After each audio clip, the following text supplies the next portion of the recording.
விசேஷ விதமாக இதற்கு வாய்ப்பு கொடுத்த பாஸ்டரையாவிற்கும் பாஸ்டரையா குடும்பத்தாருக்கும் சபை மக்கள் அனைவருக்கும் என்னுடைய நன்றியை தெரிவித்துக் கொள்கிறேன். என் பெயர் ஜனனி வாஞ்சலின். கடந்த 9 மாதங்களாக நானும் என்னோட அம்மாவும் வந்துட்ருக்கோம்.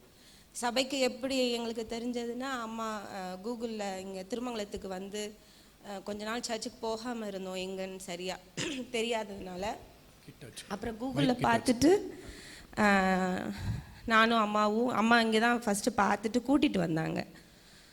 கூட்டிகிட்டு வரும் பொழுது நாங்கள் உள்ள சர்ச்சுக்குள்ளே வரும்போதே என்னுடைய பழைய வாழ்க்கை நிமித்தமாக நான் ரொம்ப பாரப்பட்டு ரொம்ப ஒரு பாவ பாரத்தால் நான் ரொம்ப சுமந்து இருக்கிற மாதிரி ஒரு அழுத்தத்தோடு தான் நான் ஒரு 3 வருஷமாக இருந்தேன். அதனால் சரியாக சபைக்கும் நான் எங்கேயும் போகிறதில்ல. ஆண்டவரோட பிள்ளை தான் நான். கிறிஸ்தவ குடும்பத்தில் பிறந்து வளர்ந்த பொண்ணு தான். ஆண்டவருக்காக வாழ்ந்துட்டுருக்கும் பொழுது தான் ஒரு குறிப்பிட்ட நிலையில் என்னால் சரியாக சபைக்கு போக முடியல, என்னுடைய ஒரு சில காரணங்கள்னால. அப்போ 3 வருஷமாக நான் அப்படியே இருந்துட்டு இருந்தேன், ரொம்ப பாவபாரத்தால். அதனால என்னால் கடவுள் கூட சேரவே முடியல. சபைக்கும் எங்கேயும் சரியாக போக முடியாத ஒரு சிச்சுவேஷனில் நான் இருந்தேன். அப்போ சபைக்கு இங்கே வரும் பொழுது தான் பாஸ்டரியா வந்து பெர்க்மான் ஐயா பாட்டு பாடிட்டு இருந்தாங்க. கடந்ததை நினைத்து கலங்காதே, நடந்ததை மறந்து விடு, கர்த்தர் புதியன செய்துடுவாருங்கும்போது அந்த பாட்டு பாடிட்டு இருக்காங்க. டோட்டலாக என்னை விட்டு அப்படியே எல்லாமே ரிலீஃப் ஆனேன். நான் என்னென்ன பாரத்தில் இருந்தேனோ, நான் என்னென்ன கஷ்டத்தில் இருந்தேனோ, என்னென்ன வேதனைகளில் இருந்தேனோ, அது எல்லாமே ஆண்டவர் டோட்டலாக மாற்றி போட்டு ஒரு புது மனுஷியாக நான் உணரப்பட்டேன். இதை நான் கண்டிப்பாக சொல்லி ஆகணும்.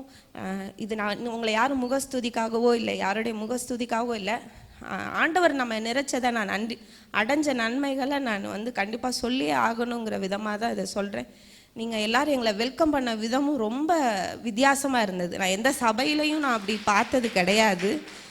நாங்கள் புதுசாக வந்தோங்கிற ஒரு ஃபீலே எங்களை நீங்கள் ஃபீல் பண்ண வைக்கலை. எல்லோரும் எங்களை அவ்வளோ வெல்கம் பண்ணீங்க, அவ்வளோ ஹக் பண்ணி வாங்க நம்ம சபைக்கு வந்துருங்க. நீங்கள் ஒரு ஆள் 2 ஆள் நீங்கள் எல்லாருமே ஒரு சிரிச்ச முகத்தோட வரங்க அப்படின்னு சொல்லும் போது தொடர்ச்சியாக நாங்கள் அதை அப்படியே வர ஆரம்பித்தோம். கர்த்தர் பெரிய காரியங்களை எங்களுடைய வாழ்க்கையில் செய்திருக்கிறார். என்ன சொல்லணும்னா, நான் திருமங்கலம் ஜிஹெச்சில் இப்போ மேனேஜராக ஒர்க் பண்ணிகிட்ருக்கேன். இந்த வேலை கிடைத்ததே ஒரு பெரிதான கிருபை. நான் வந்து இதுக்கு உலக பிரகாரமாக இந்த வேலைக்கு நான் குவாலிஃபைடே கிடையாது. ஆக்சுவலி ஒரு சூப்பர்வைசராக இருக்கணும்னாலே இது வந்து ஒரு டிகிரி முடிச்சிருக்கணும். நான் டிகிரியும் கிடையாது, டிப்ளமோ தான். அப்போ இந்த இடத்துல என்னுடைய அம்மாவுக்கும் நன்றி செலுத்துக்கிறேன். அம்மா அங்கே ஜிஹெச்சில் ஒர்க் பண்ணதுனால எனக்கு இந்த வேலை கடவுள் கிருபையால் எனக்கு கிடைச்சது. வேலைக்கு தொடர்ந்து போயிட்டுருந்தேன். ஒரு 1 இயர் சூப்பர்வைசராக ஒர்க் பண்ணேன்.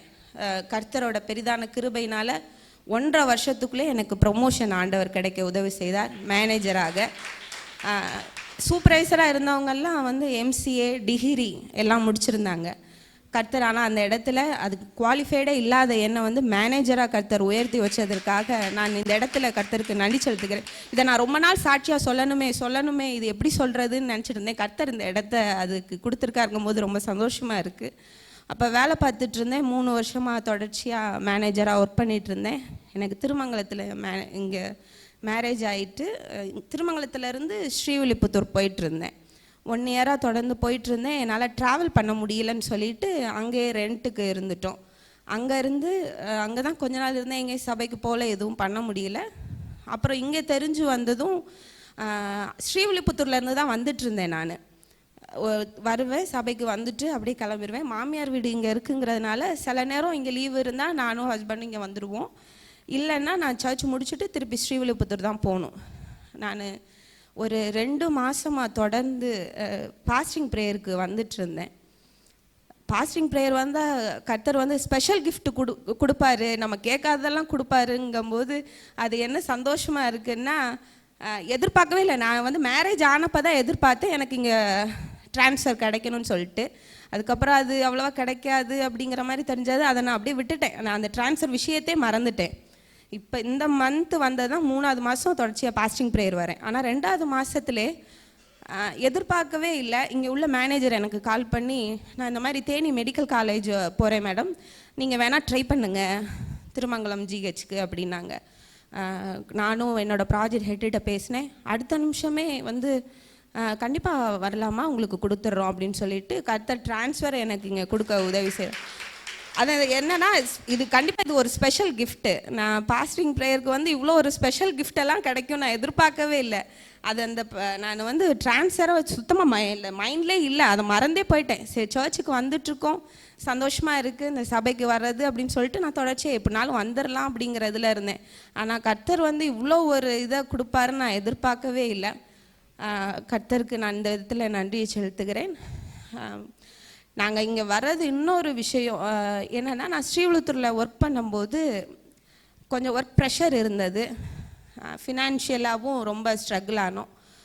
அப்படி இருக்கும்போது பேசாமல் ஃபாரின் போயிடலாம், ரிலேட்டிவ் மூலமாக யாராவது கேட்டு ஃபாரின்லாம் போயிடலான்னு சொல்லிட்டு தான் மைண்ட் செட்டே இருந்தது. தொடர்ச்சியாக சபைக்கு வர வர வர கர்த்தர் வந்து ஒரு தேவ மனுஷனை இவ்வளோ ஒரு ஞானமாக தன்னை வெளிப்படுத்த முடியுமா, தன்னை வந்து இவ்வளோ ஒரு ஞானத்தோடு தன்னை காமிக்க முடியுமா அப்படின்னு சொல்லிட்டு நான் போதகர் ஐயா மூலமாக ரொம்ப நான் அது வந்து ஆச்சரியமாகவும் பிரமிப்பாகவும் பார்த்தேன். நிஜமாவே அது உண்மை. அதான் நான் முகஸ்துதிக்கான்னு இல்லை, இதை வந்து நான் கண்டிப்பாக இதை சொல்லியே ஆகணுங்கிறதுக்காக தான். அவ்வளோ ஒரு பிரமிப்பாக இருந்துச்சு. தேவன் தன்னை இப்படிலாம் ஒரு தேவ மனுஷனுக்கு வெளிப்படுத்துவாரா? அப்போ நான் இங்கே வந்ததுலேருந்து ஆண்டவரை நான் பார்க்குற விதமே, நானும் அதே மாதிரி என்னை பார்க்குற விதமே வேறு விதத்தில் இருந்தது. தேவனை நான் வேறு விதத்தில் பார்க்க ஆரம்பித்தேன். அதுக்காகவும் நான் தேவனுக்கு நன்றி செலுத்துகிறேன். தொடர்ந்து எனக்காகவும் என் குடும்பத்துக்காகவும் ஜெபித்து கொள்ளுங்கள். என் குடும்பம் ரட்சிக்கப்படுவதற்காகவும் ஜெபித்து கொள்ளுங்கள். கண்டிப்பாக அவங்களும் சபைக்கு வருவாங்க நம்பிக்கையோடு தான் வந்துட்டுருக்கோம்.